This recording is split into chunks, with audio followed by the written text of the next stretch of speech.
Welcome back. Land రిజిస్ట్రేషన్లతో ప్రభుత్వ ఖజానాకు ఊహించని స్థాయిలో ఆదాయం సమకూర్చి పెడుతున్న రెవెన్యూ అధికారులు సొంత జేబులను భారీగానే నింపుకుంటున్నారు. అవినీతిలో వాళ్లు రికార్డులు బద్దలు కొడుతున్నారు. చేతికి తడి తగలందే కాగితం ముక్కను కూడా ముందుకు కదిలించడం లేదు. ఇవి గాలివాటం ఆరోపణలు కావు. ప్రభుత్వ విభాగాల్లో అవినీతిపై దేశవ్యాప్తంగా నిర్వహించిన సర్వేలే మన రెవెన్యూ శాఖలో లంచాల విశ్వరూపం బయటపడింది.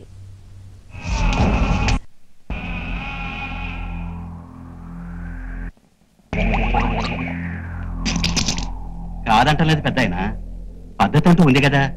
తెల్లారిన తర్వాత తారిని పంపుతాను. వాడు చుట్టుపక్కల విచారించి మీరు నాకు చెప్పింది నిజమే అన్నాడు అనుకోండి, వెంటనే పోలీస్ స్టేషన్ రిపోర్ట్ పంపుతా. దానికంత టైం లేదండి. ఇప్పుడే కావాలంటే 150 రూపాయలు అవుతుంది.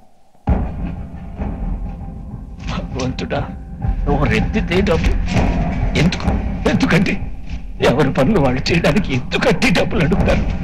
నేను ఉన్నవాడు ఇస్తాను, లేని వాడికైతే లేనుడు ప్రాణంతో ఉంటే ఏంటి, చస్తే ఏంటి? రెవెన్యూ వ్యవస్థ అవినీతిలో ఆంధ్రప్రదేశ్ దేశంలోనే ప్రథమ స్థానంలో నిలిచింది. భూ రికార్డులు, ఆదాయ, కుల ధృవీకరణ పత్రాల కోసం వెళ్లే విద్యార్థులు రెవెన్యూ అవినీతి జలగల బాధితులు.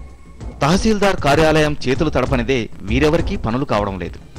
అవినీతి వ్యవహారాలపై transparency international India, TII, CMS India సంస్థలు 2007లో దేశవ్యాప్తంగా నిర్వహించిన సర్వేలో ఈ అంశాలు వెల్లడయ్యాయి. రెవెన్యూ అవినీతిలో మన రాష్ట్రం అగ్రస్థానంలో ఉండగా పొరుగు రాష్ట్రమైన కర్ణాటక రెండో స్థానంలో నిలిచింది. దేశంలో ఈ రెండు రాష్ట్రాలే అత్యంత ప్రమాదకరమైన స్థాయిలో రెవెన్యూ అవినీతిలో కూరుకుపోయాయని సర్వే పేర్కొంది. రెవెన్యూ అవినీతి బాధితులంతా నిరుపేదలు, రైతులు, దళితులు, బడుగు బలహీన వర్గాల వారేనని తేలింది. 2007లో దాదాపు 35 లక్షల మంది భూ సంబంధిత అంశాలు, రికార్డులు పొందడానికి లంచం చెల్లించినట్లు TII, CMS ఓ అంచనా వేసింది. వీరు చెల్లించిన లంచం సొమ్ము దాదాపు 123 కోట్ల రూపాయలుగా తేల్చింది. సగటున ఒక్కో నిరుపేద 405 రూపాయల లంచం ముట్టజెప్పారని నివేదికలో వెల్లడించింది. రిజిస్ట్రేషన్లు, భూ బదలాయింపులు, లీజు వ్యవహారాల్లో నిరుపేదలు, రైతులు 10,000 నుంచి 5,000 రూపాయల లంచం సమర్పించుకుంటున్నారు.